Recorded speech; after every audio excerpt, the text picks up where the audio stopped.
invité de Quotidien ce mercredi 5 avril pour la promotion de la nouvelle saison de Léo Mattei sur TF1, Jean-Luc Reichmann a raconté la fois où il a été harcelé par un professeur de français au collège.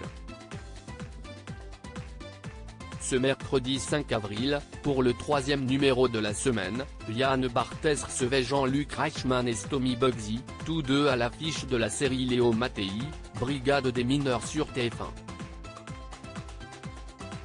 Cette nouvelle saison démarre ce jeudi 6 avril à 21h10 et CIST la 10e.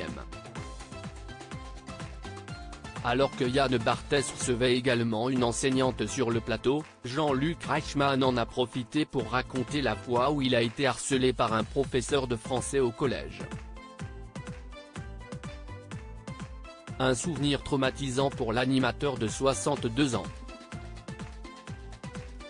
Mon professeur de français m'a dit, la tâche, au tableau.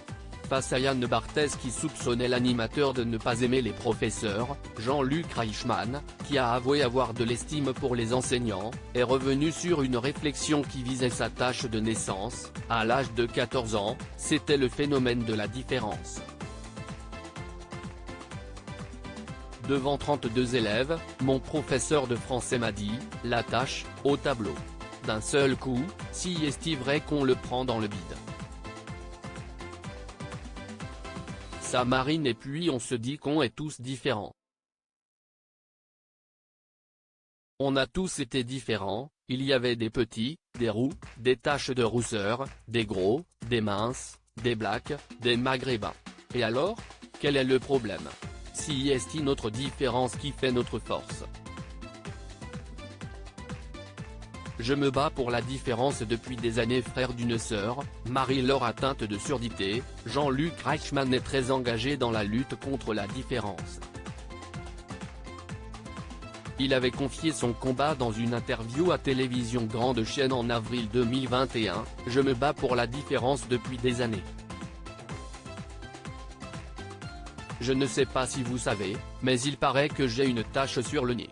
Et puis, j'ai une petite sœur qui est sourde profonde, ce qui m'a aussi aidé dans cette réflexion. Et de poursuivre plus tard, avec toutes les personnes qui se mobilisent pour mettre en avant la différence, ça nous permet de faire avancer la machine. Il faut faire progresser ce dialogue, la connaissance de l'autre et de soi, indispensable pour voir comment il est possible de faire avancer les mentalités. Mon combat, c'est la différence pour ne pas tomber dans l'indifférence. Oui, il y a eu des progrès.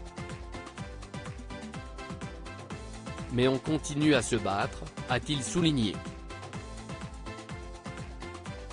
À lire aussi. C'était quoi l'idée? Jean-Luc Reichmann réagit aux rumeurs de mésentente avec son épouse Nathalie Lecoutre.